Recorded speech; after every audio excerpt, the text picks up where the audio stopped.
പൂപ്പാറ തോണ്ടിമലയിൽ വീണ്ടും വാഹനാപകടം. വിനോദസഞ്ചാരികൾ സഞ്ചരിച്ച കാർ കൊക്കയിലേക്ക് മറിഞ്ഞ് 2 പേർക്ക് പരിക്കേറ്റു. രാവിലെ 6 മണിയോടുകൂടിയാണ് അപകടം നടന്നത്.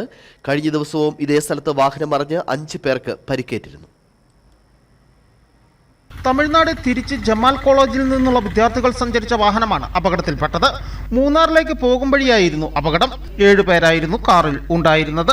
പരിക്കേറ്റവരുടെ നില ഗുരുതരമല്ല. കൃഷിയിടത്തിലുള്ള വലിയ ജലസംഭരണിക്ക് സമീപമാണ് കാർ ഇടിച്ചു നിന്നത്. അല്പം മാറി ജലസംഭരണിയിലേക്ക് പതിച്ചിരുന്നുവെങ്കിൽ വൻ ദുരന്തം സംഭവിക്കുമായിരുന്നു.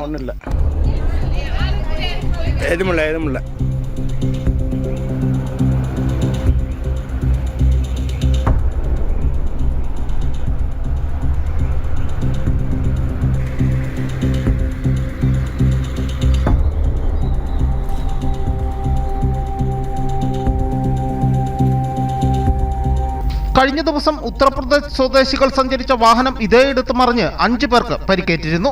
തോണ്ടിമലയിലെ ഈ ഭാഗത്ത് കഴിഞ്ഞ 6 മാസത്തിനിടയിൽ അപകടത്തിൽപ്പെടുന്ന 16ാമത്തെ വാഹനമാണ് ഇത്. റോഡിന്റെ ഈ ഭാഗത്തെ അലൈൻമെന്റിന്റെ വ്യത്യാസമാണ് അപകടങ്ങൾക്ക് കാരണമെന്ന് മോട്ടോർ വാഹന വകുപ്പ് മുമ്പ് റിപ്പോർട്ടും നൽകിയിരുന്നു. News bureau, Udumbanchola.